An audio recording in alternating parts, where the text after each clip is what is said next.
Taur, you're about to get nearly everything you want this month. The money, the yes, the good news, and that's exactly why it's easy to miss what actually matters most. It doesn't show up until the 26th, quietly, at night, when the sky finally shows you what's been sitting underneath all that good luck the whole time.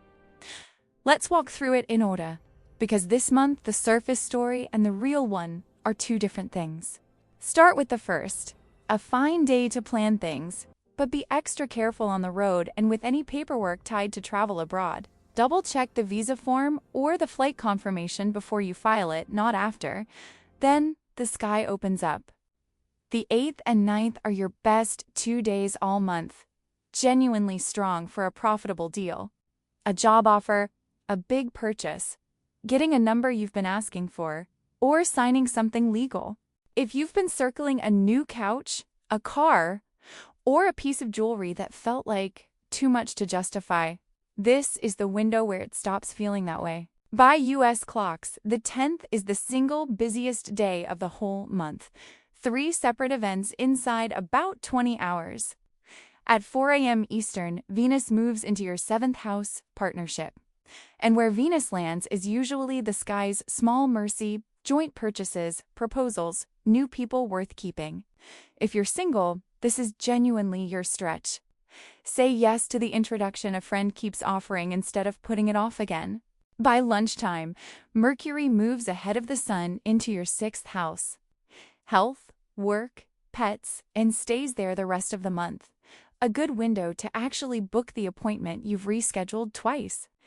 Start a real treatment plan instead of Googling symptoms at midnight, or notice new people showing up in your work environment, including help you've been needing around the house.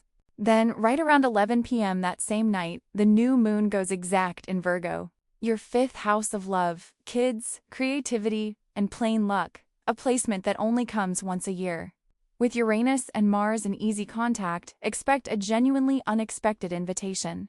A friend calling about tickets to something last minute, or a spark of an idea you didn't see coming, the kind you'll want to write down before you forget it by morning. The 2 weeks after this new moon are strong for pushing projects forward. Traveling, meeting new people, showing your talents. Don't sit home if an invitation shows up. This is a bad month to be the one who says, maybe next time. Through the 12th to the 14th, that momentum keeps building around work. Health or a pet, small pleasant shifts, a job offer if you've been searching, or being noticed in improved conditions if you're already working. The 14th itself is unusually good, possible insight, a door opening, an unexpected offer. A strong day for a competition or a presentation. Venus is sitting in your 7th house through this stretch too. So joint purchases, proposals, and new partnerships, business or personal, are genuinely working in your favor. Don't sit on an opportunity here waiting for a better one. Overnight between the 14th and 15th, the black moon shifts into your 9th house. Foreign travel, distant documents, immigration, legal matters, and stays there for 9 months, until next June. That doesn't mean disaster. It means confusion likes to hide there. So double-check travel documents and tickets before you book, and this isn't the window to open a lawsuit if you can help it. Sleep on legal decisions instead of signing under pressure. Right behind it, the 15th and 16th bring Venus's square Pluto. Real intensity, real passion, possibly a genuinely good creative spark, but a bad window for hashing out relationship conflict. If there's a serious conversation with a partner you've been putting off, give it a few more days rather than forcing it into these two. Whatever gets said in the heat of the 5th-10th tends to land harder than you meant it to. The equinox itself lands late on the 22nd by US clocks, 8:06 p.m. Eastern. Even though most calendars print it as the 23rd, and it's worth treating as an actual occasion either way, not just a date. Everything before it, especially anything you start once the new moon's growing light is behind you, tends to actually work. By the time you wake up on the 23rd, the sun has fully left your 5th house and joined Mercury in the 6th. Health, work, pets, daily order, so this becomes a genuinely good day to start an actual health routine instead of just planning one. Venus rules you, so spend that evening of the 22nd, or the 23rd if that's how your week is shaped, with someone whose company you actually enjoy. That mood carries into the next 3 months more than people expect. It's also a real window to make a specific wish about a partnership at work, your health, or a pet.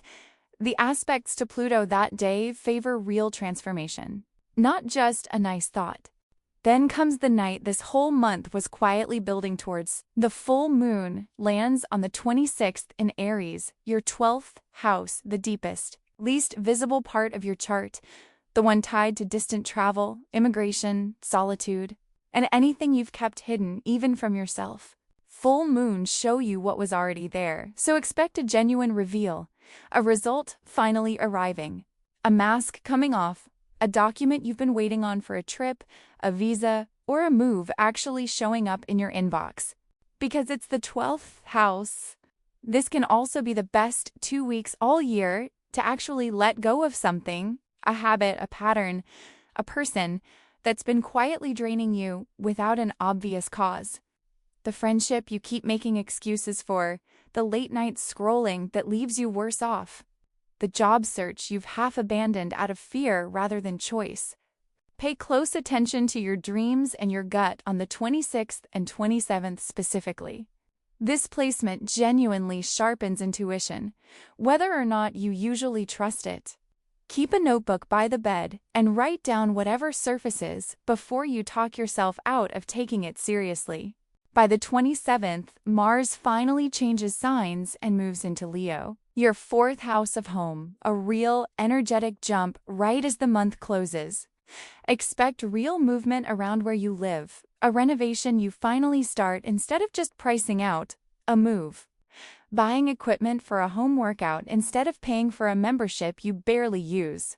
It can also mean more contact with a specific man in your life, a relative, someone from where you grew up, a visit, a phone call that runs longer than expected, or a trip back to your hometown. Toward the very end of the month, don't be surprised by a promotion, a good offer at work, or if you've wanted one for a while, a pet finally landing in your life, a dog you weren't even actively looking for. Taken as a whole, September asks you to enjoy the early luck honestly, without mistaking it for the whole story. And then actually sit with what the 26th shows you instead of rushing past it into October, distracted by whatever's next on the list. That's the harder ask for a sign that would rather keep the good thing going than stop and look underneath it. But it's the one that turns a lucky month into something that actually holds. If this resonated with you, hit like and subscribe.